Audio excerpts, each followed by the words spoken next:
Hi there! Did you know what is ocean acidification? No? So, let me tell you some theory about ocean acidification. This is the average pH of the ocean for the past 300 million years ago.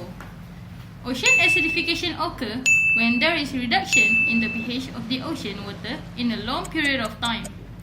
Ocean acidification primarily happens due to the uptake of the carbon dioxide from the atmosphere into the ocean. Carbon dioxide absorbed by the ocean will react with seawater and form carbonic acid. The reaction also causes the release of hydrogen ion in the seawater. As the concentration of the hydrogen ion increases, the pH of the seawater will decrease and make it turn acidic. The increase of the carbon dioxide in the atmosphere is mainly caused by the human activities. Since the Industrial Revolution started, the concentration of the carbon dioxide has been increasing averagely 30% and it keeps increasing since then. The major contributor for the increase of the carbon dioxide is burning of fossil fuels.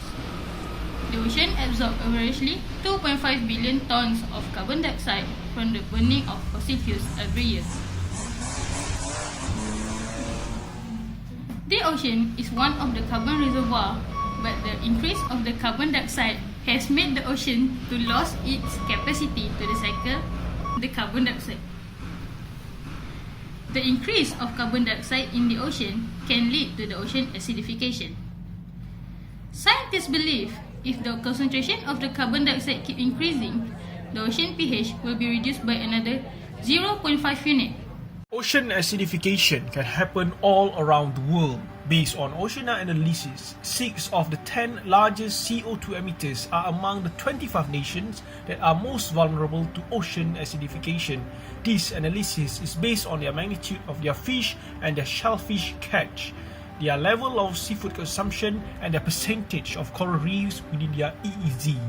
China, United States, Japan, Canada, United Kingdom, Korea, these 6 nations were responsible for 50% of CO2 emission in 2007. Japan is the most vulnerable nation to the impacts of ocean acidification.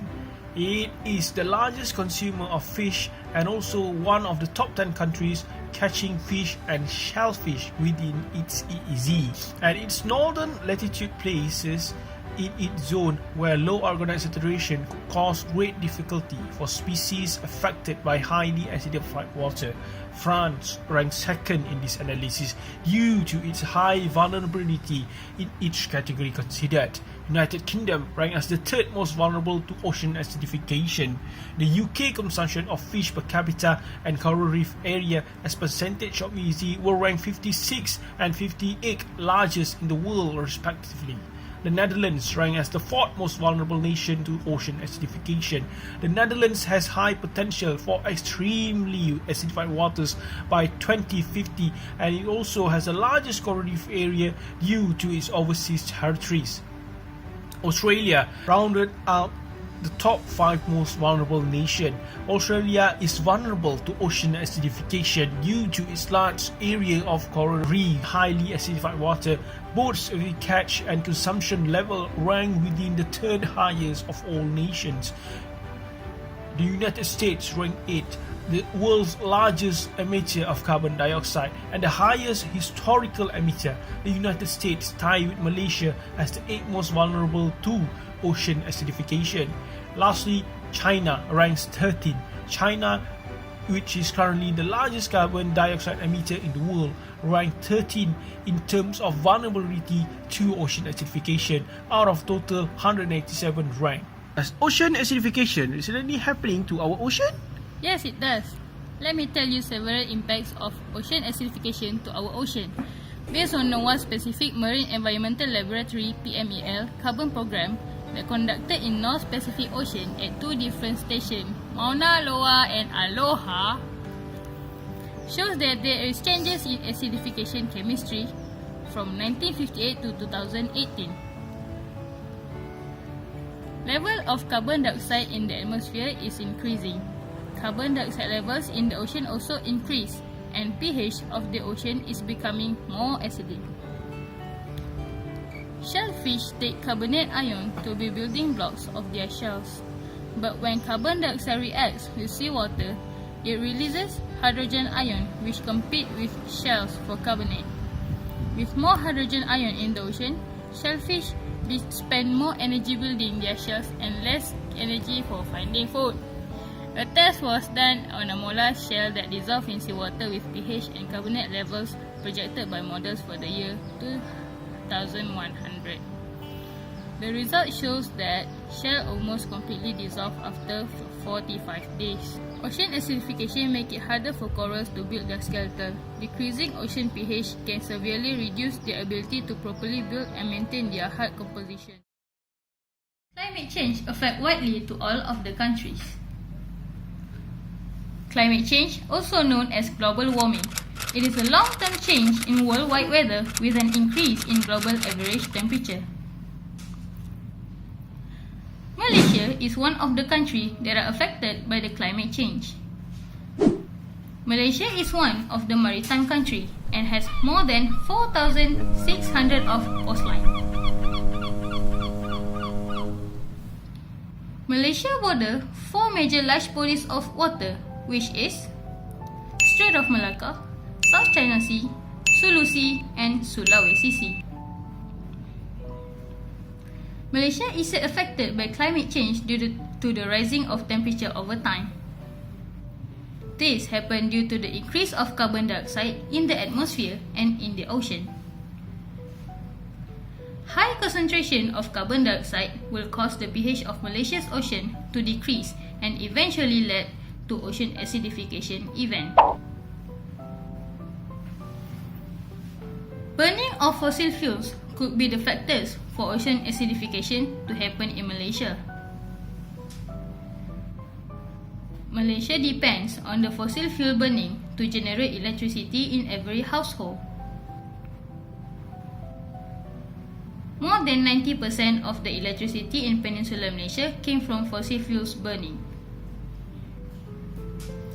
If the carbon dioxide level is still increasing, Malaysia has the possibility to have ocean acidification.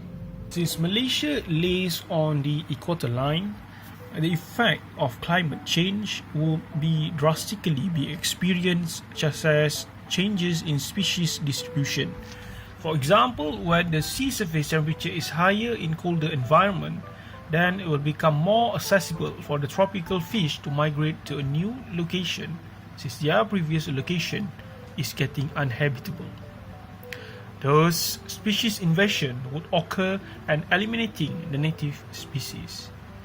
Furthermore, with rising temperature, dissolved oxygen also will decrease, but the demand for dissolved oxygen and food intake level would increase as fish metabolism increase over temperature.